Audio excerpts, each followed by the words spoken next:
Hello guys, so welcome to my channel. तो इस video के अंदर पार्ट नंबर 10 ले आए हूं आपके लिए। 10वीं वीडियो भाई, सेट चैप्टर की 10वीं। इसके अंदर क्या डिस्कस करेंगे? Complement of a set. पिछली 9 वीडियोस को जाके जरूर देख लेना भाई। हर एक टॉपिक, हर एक क्वेश्चन, एक्सरसाइज, एग्जाम्पल सब करा रखे हैं, एक नंबर का पढ़ा रखा है। चैनल ने सब्सक्राइब जरूर कर दियो भाई, ठीक है। तो उस पार्ट नंबर 10 अपना स्टार्ट करते हैं। इसके अंदर आज हम पढ़ने वाले हैं कॉम्प्लीमेंट ऑफ ए सेट के बारे में। तो भाई कॉम्प्लीमेंट का मतलब क्या है? नाम से ही पता चल रहा है। एक सेट अगर ए है, उसका कॉम्प्लीमेंट यानी ए प्राइम, या फिर आप बोल सकते हो ए बार भी लगा सकते हो उसके ऊपर, ठीक है भाई। ओके, तो यहां पे ए प्राइम लिख दिया। तो ये क्या है? बेसिकली एक सेट का कॉम्प्लीमेंट है। अब आपके पास यहां पे एक यूनिवर्सल सेट होता है यू, उसके अंदर आपके पास एक सेट है ए। ओके, ये सेट ए है, ये यूनिवर्सल सेट है। तो देखो, the complement of a set A, ये इसकी डेफिनेशन है। Complement of a set A is the part of the universal set, is the set of all elements of universal sets which does not belongs to A. यानी A complement के अंदर वो elements आएंगे जो एक के अंदर ना हो, लेकिन होने चाहिए किसके अंदर? यूनिवर्सल सेट के अंदर होने चाहिए। समझ गए? और ए यहां पे सबसेट होना चाहिए किसका? यूनिवर्सल सेट का। बस ये आपकी कहानी है। अब आपको सीधा एग्जांपल के साथ बता दूं, इसको बताऊं कैसे भी लिख सकते हो। ए प्राइम को यहां पे हम लिख सकते हैं यू माइनस ए। भाई जो ए वाले हैं वो तो कैंसिल हो जाएंगे, माइनस करोगे तो बचे कौन से? यू माइनस ए। तो ए कॉम्प्लीमेंट के एलिमेंट्स आपके यू माइनस ए हो जाएंगे। अब एग्जाम्पल नंबर 20 देखो। एग्जाम्पल नंबर 20 में आपको यूनिवर्सल सेट दे दिया 1 से लेके 10 तक। यूनिवर्सल सेट दे दिया आपको 1 से लेके 10 तक, ठीक है भाई, कोई दिक्कत नहीं है। ये आपका यूनिवर्सल सेट है। और आपको ए सेट दे दिया जिसके अंदर है 1 3 5 7 9।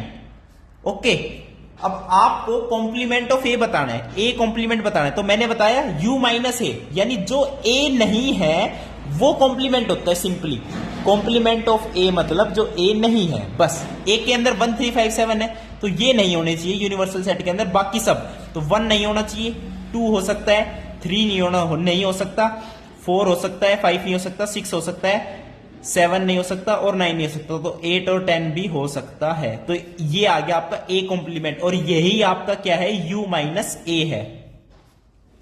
अब देखो, जो ए कॉम्प्लीमेंट आ गया यहां पे, वेरी गुड। तो ये आपका क्या हो गया? ये यहां पे एक और चीज बता देता हूं मैं आपको, सबसे इंपॉर्टेंट। जो ए कॉम्प्लीमेंट आ गया, इसे मान लो कोई भी सेट बी। अब बी का कॉम्प्लीमेंट लिखता हूं, बी का कॉम्प्लीमेंट यानी इसका कॉम्प्लीमेंट। अब ये नहीं आने चाहिए इसमें। जो बी का कॉम्प्लीमेंट है उसका मतलब क्या है? इसमें ये नहीं आने चाहिए, बाकी सब आने चाहिए। तो 2 4 6 8 10 नहीं आना चाहिए, तो बाकी सब आने चाहिए। तो क्या बचेंगे यहाँ पे? 1 3 5 7 9। तो यहां से क्या पता चला? और ये क्या है? आपका सेट ए है। तो यहां से क्या पता चला? बी प्राइम यानी ए प्राइम का प्राइम। बी सेट आपका क्या है? ए प्राइम, और उसका प्राइम। तो यहां से क्या पता चला? कॉम्प्लीमेंट का कॉम्प्लीमेंट आपका अगेन वही सेट आ जाता है ए। यानी ए का कॉम्प्लीमेंट और उसका कॉम्प्लीमेंट वो आपका क्या आ जाएगा? ए आ जाएगा। तो ये बहुत ही अच्छी प्रॉपर्टी है, बहुत ही इंपॉर्टेंट प्रॉपर्टी है, स्टार मार्क कर लो। ए प्राइम का प्राइम ए आ जाता है। ओके, अब चलते हैं एग्जांपल नंबर 21। एग्जांपल नंबर 21 में देख लो क्या कह रहा है। यू यूनिवर्सल सेट है of all the students of class 11th of A को educational school. Very good. A क्या है? Set of all girls in class 11th, ठीक है। यूनिवर्सल में तो सारे स्टूडेंट्स है क्लास 11th के। ए में क्या है? सारी गर्ल्स है, तो ए कॉम्प्लीमेंट। अब ए में सारी गर्ल्स है, तो ए कॉम्प्लीमेंट पे क्या आएंगे? सारे बॉयज आ जाएंगे, बस कहानी खत्म। तो ए प्राइम में क्या आएंगे? Set of all boys in the class. Okay, अब चलते हैं एग्जाम्पल नंबर 22 पे। एग्जाम्पल नंबर 22 पे चलते हैं। एग्जाम्पल नंबर 22 में आपको यूनिवर्सल सेट दे दिया। यूनिवर्सल सेट में क्या दे दिया? 1 2 3 4 5 एंड 6। ओके, और ए सेट के अंदर आपको दे दिया 2 3। बहुत बढ़िया भाई, ठीक है। बी सेट के अंदर आपको दे दिया 3 4 5। अब आपसे पहली चीज क्या पूछ रहे हैं? पहले तो ए कॉम्प्लीमेंट बताओ। ए कॉम्प्लीमेंट यानी जो ए नहीं है, ए नहीं है यानी 2 3 नहीं होना चाहिए यूनिवर्सल सेट में, बाकी सब यानी 1 4 5 6। कोई दिक्कत नहीं। उसके बाद आपसे कह रहा है बी कॉम्प्लीमेंट निकालो, बी कॉम्प्लीमेंट बता देंगे, यानी बी नहीं होना चाहिए, 3 4 5 नहीं होना चाहिए, 1 2 6। तो बी कॉम्प्लीमेंट में आ जाएगा 1 2 6। इसका वेन डायग्राम भी समझा दूंगा, कोई दिक्कत नहीं है। अब थर्ड पार्ट में आपसे कह रहा है ए का कॉम्प्लीमेंट और उसका इंटरसेक्शन बी कॉम्प्लीमेंट के साथ, यानी इनका इंटरसेक्शन, यानी कॉमन इसमें क्या है 1 एंड 6 इसमें कॉमन है, तो ये आ गया 1,6। फोर्थ में आपसे क्या कह रहा है A union B, A union B. अब ए यूनियन बी में क्या आएगा 2 3 4 5, 2 3 4 5, ये आपका क्या है ए यूनियन।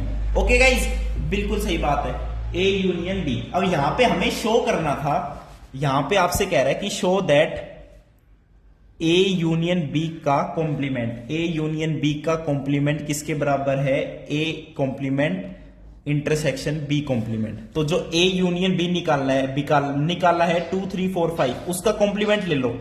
तो 2 3 4 5 नहीं आना चाहिए, क्या आना चाहिए 1,6 आना चाहिए। और A complement intersection B complement कितना है 1,6 है, तो बिल्कुल सही है 1,6 इज इक्वल टू 1,6। तो यहां से क्या पता चला कि ये वाला जो है आपको इसे बोलते हैं हम डी मॉर्गन्स लॉ। यानी देखो यूनियन ले लो और उस पूरे का कॉम्प्लीमेंट ले लो, ये किसके बराबर आएगा इंडिविजुअल कॉम्प्लीमेंट का इंटरसेक्शन। तो ये आपका हो गया first De Morgan law. First guys इसे बोलते हैं De Morgan law, D Morgan's law.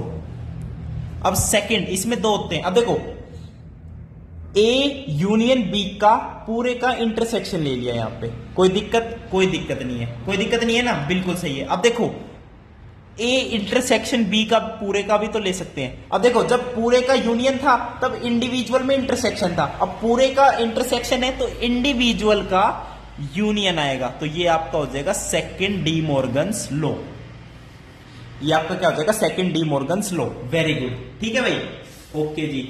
और आपको कुछ प्रॉपर्टी मैंने बताई थी, एक तो होगी ए प्राइम का प्राइम ए आ जाएगा, वेरी गुड, ठीक है। यानी कॉम्प्लीमेंट का कॉम्प्लीमेंट वो सेट अगेन वही आ जाएगा। एक और प्रॉपर्टी बता देता हूं, देखो ये फर्स्ट हो गया, सेकंड हो गया, थर्ड देख लेते हैं A union A bar, A union A बार। देखो ये जो खाली बच गया ये ए बार ही तो है, तो A union A bar complete universal set बन गया, बिल्कुल बन गया, बहुत बढ़िया बात है। तो ये बन जाता है universal set. Fourth A intersection A bar. अब ए और ए बार में कुछ कॉमन थोड़ी होता है भाई, ए का मतलब है जो ए के अंदर एलिमेंट्स है, ए कॉम्प्लीमेंट का मतलब है जो ए के अंदर एलिमेंट्स नहीं है, तो ये नल सेट होता है। ओके, और डी मॉर्गन्स लॉ में आपको बता ही चुका, और डबल वाला भी बता दिया, ए कॉम्प्लीमेंट का कॉम्प्लीमेंट आपका ए होता है। अब एक और छोटी सी बात कर लेते हैं कि नल सेट जो है उसका कॉम्प्लीमेंट क्या होगा। नल सेट में तो कुछ भी नहीं है और उसका कॉम्प्लीमेंट ले लोगे तो सब कुछ आ जाएगा, यानी यूनिवर्सल सेट आ जाएगा। और देख लो यूनिवर्सल सेट का कॉम्प्लीमेंट क्या आ जाएगा, नल सेट आ जाएगा, बस। तो ये सारी कॉम्प्लीमेंट ऑफ सेट्स के बारे में आपकी बात थी। वीडियो देखने के लिए बहुत बहुत धन्यवाद, थैंक यू, नमस्कार।